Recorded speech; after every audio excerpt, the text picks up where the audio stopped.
must now ensure that the 1/4 of the world's people who live in the People's Republic of China will be and remain not our enemies, but our friends.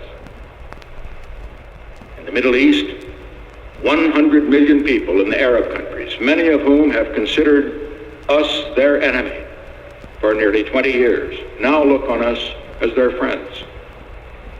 We must continue to build on that friendship so that peace can settle at last over the Middle East, and so that the cradle of civilization will not become its grave. Together with the Soviet Union, we have made the crucial breakthroughs that have begun the process of limiting nuclear arms. But we must set as our goal not just limiting, but reducing and finally destroying these terrible weapons so that they cannot destroy civilization, and so that the threat of nuclear war will no longer hang over the world and the people. We have opened a new relation with the Soviet Union. We must continue to develop and expand that new relationship so that the two strongest nations of the world will live together in cooperation rather than confrontation. Around the world, in Asia, in Africa, in Latin America, in the Middle East, there are millions of people who live in terrible poverty, even starvation. We must keep as our goal turning away from production for war and expanding production for peace, so that people everywhere on this earth can at last look forward in their children's time, if not in our own time, to having the necessities for a decent life. Here in America, we are fortunate that most of our people have not only the blessings of liberty, but also the means to live full and good, and by the world's standards, even abundant lives. We must press on, however, toward a goal not only of more and better jobs, but of full opportunity for every American, and of what we are striving so hard right now to achieve: prosperity without inflation. For more than a quarter of a century in public life, I have shared in the turbulent history of this era. I have fought for what I believed in. I have tried, to the best of my ability, to discharge those duties and meet those responsibilities that were entrusted to me. Sometimes I have succeeded, and sometimes I have failed. But always, I have taken heart from what Theodore Roosevelt once said about the man in the arena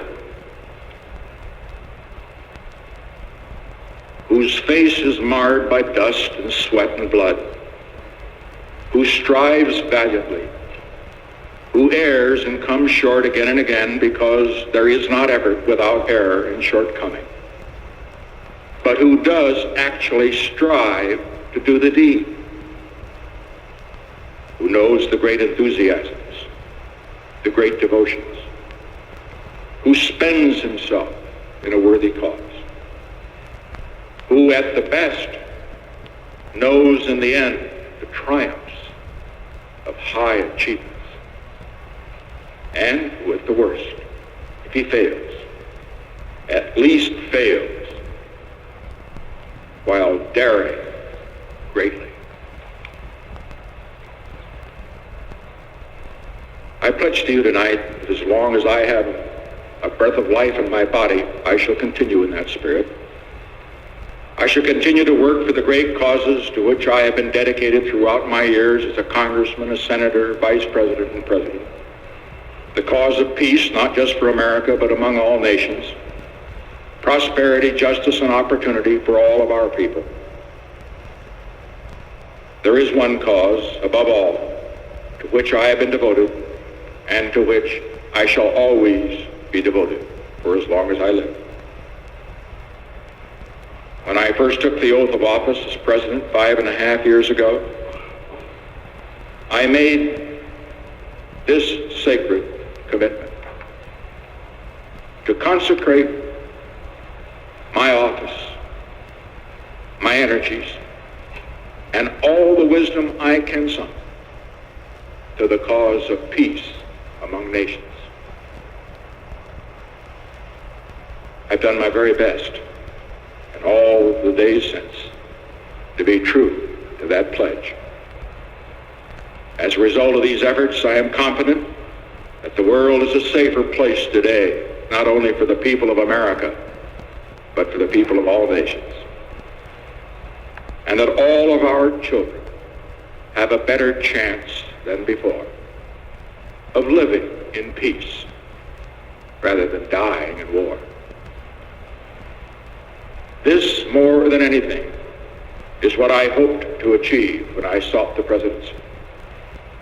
This, more than anything, is what I hope will be my legacy to you, to our country, as I leave the presidency. To have served in this office is to have felt a very personal sense of kinship with each and every American. In leaving it, I do so with this prayer. May God's grace be with you in all the days ahead.